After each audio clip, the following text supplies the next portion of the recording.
Mag-ipon kayo para sa sarili nyo. Huwag nyong ibigay lahat sa pamilya.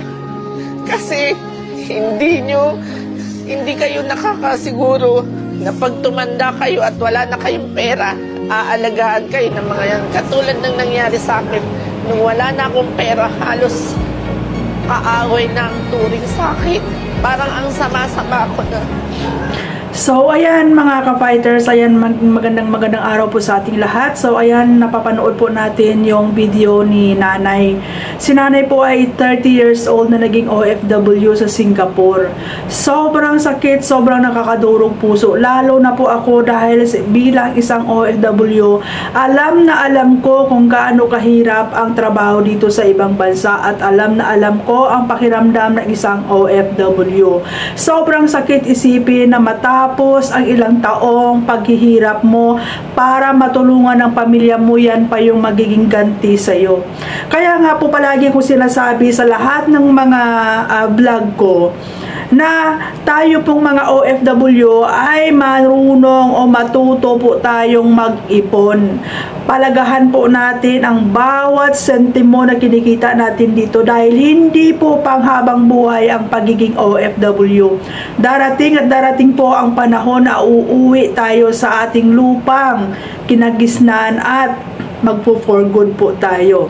At palagi ko din po sinasabi sa mga kapwa ko OFW na huwag po natin palaging bigyan ng isda ang pamilya natin. Turuan po natin silang mamingwit. Kasi namimihasa, hindi po sa nilalahat ko, and shout out sa mga pamilya dyan na talagang masinop at matutong magpahalaga doon sa kinikita ng pamilya nila sa ibang bansa. Hindi ko nila lahat, pero kadalasan ang nangyayari po sa mga pamilya natin sa Pilipinas ay one day millionaire. Yung isang buwang pinaghirapan natin dito sa ibang bansa, isang araw lang nila gastusin. Yun bang hindi nila iniisip na sa isang buwan, isang beses lang tayo nagsasahod?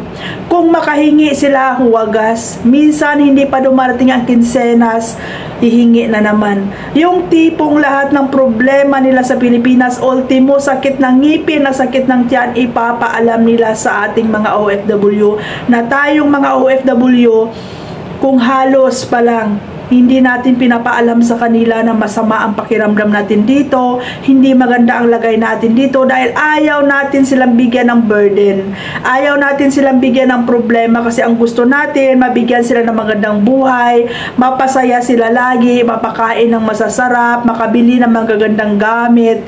Pero tayo dito nagtitiis, tayo dito nag-uulam ng sardinas at noodles, samantalang ang gusto natin sa pamilya natin sa Pilipinas, masasarap ang pagkain. Minsan, sa atin ding mga OFW, nanggagaling yung mga maling mindset ng pamilya natin.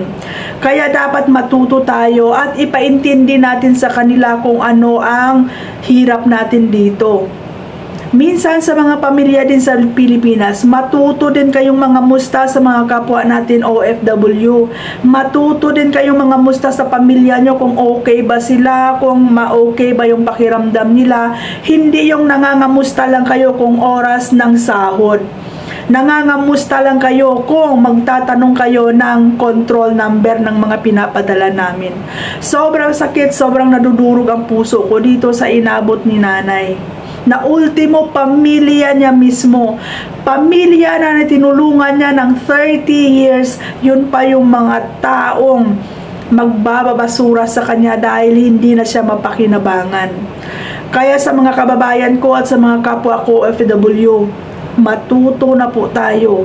Ilang mga kwento ng buhay ng kapwa natin OFW ang meron ng mga pwede nating kunan ng mga aral at mga leksyon, di ba?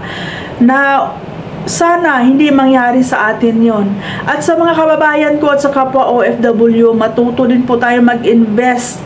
Kahit na lang po sa pension, pagdating ng 60 years old, meron tayong madudukot. At isa na dyan, matuto tayong magbayad ng ating Social Security System Insurance or SSS, dahil yan talaga masasabi ko na meron tayong madudukot sa oras na tayo ay umuwi at mag for good na. wala mang pamilya na mag-aalaga at magmamahal sa atin pag uwi, at least meron tayong madudukot sa oras ng kagipitan.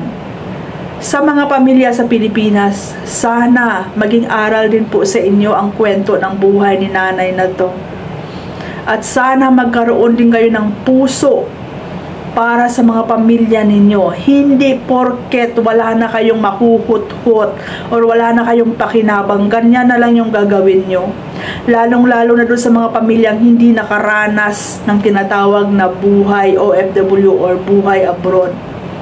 Sobrang sakit at nakakadurog ng puso. Gigil na gigil ako nung makita ko tong video na to.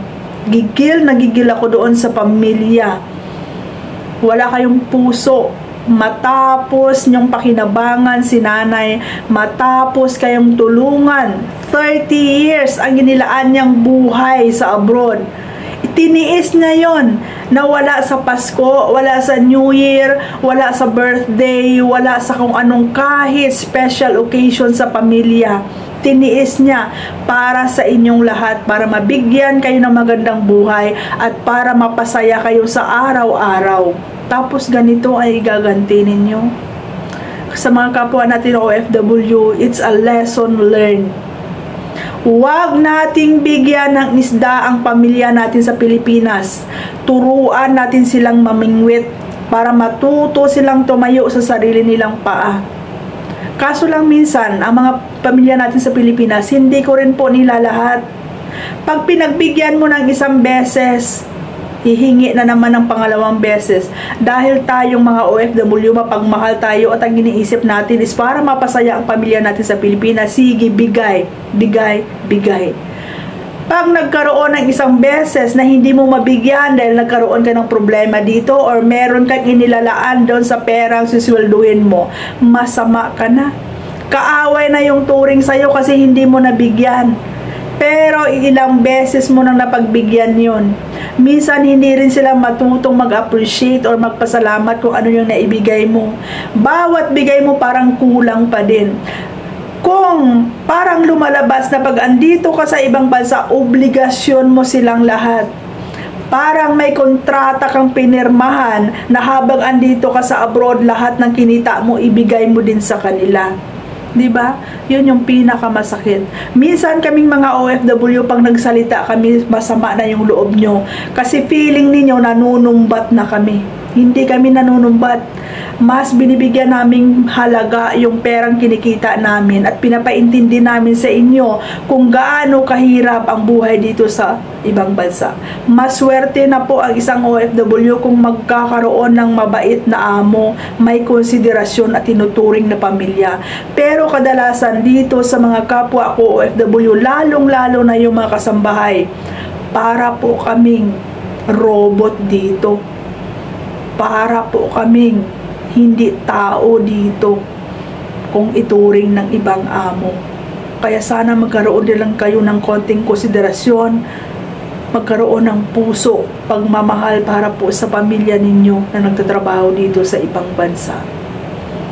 It's a big lesson learned na po ang nangyari dito kay nanay. Hindi lang kay nanay, hindi lang po first time na nangyari ito. Ang dami-dami ng kwento ng buhay ng OFW na ipinapakita sa social media na makapagbibigay leksyon at aral sa mga kapwa OFW at sa pamilya na rin. Sana this is a wake-up call para sa mga kapwa ko OFW na matuto tayo mag-ipon, mag-impok para po sa sarili natin. Huwag nating ubus-ubusin, ibigay lahat-lahat sa pamilya natin sa Pilipinas. Kasi tama si nanay, hindi natin alam kung ano ang madadatnan natin sa pag-uwi at hindi natin alam kung anong mangyayari at kung anong buhay meron tayo pagbalik sa Pilipinas. Sobrang nakakadurog puso itong nangyari ngayon.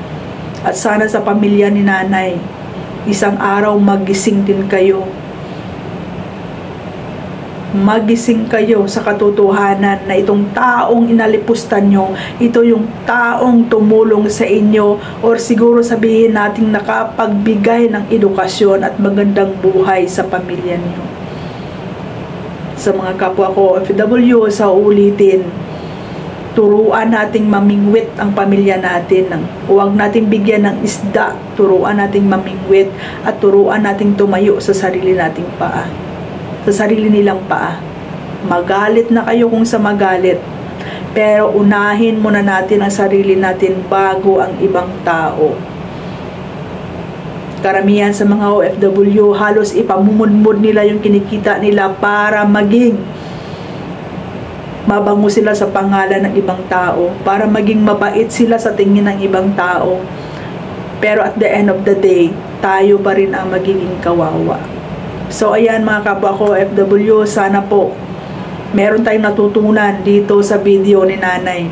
At sana hindi mangyari sa atin yung dinanas ni Nanay ngayon. Kaya habang maaga pa, matuto tayo mag-ipon at maging wais tayo sa perang kinikita natin dito sa ibang bansa. Dahil hindi habang buhay na andito tayo. I-grab natin yung opportunity na dito tayo, nabigyan tayo ng pagkakataon na makapagtrabaho at kumita dito. Pero ilagay natin sa tama yung perang kinikita natin. Maraming salamat po at magandang araw po sa ating lahat.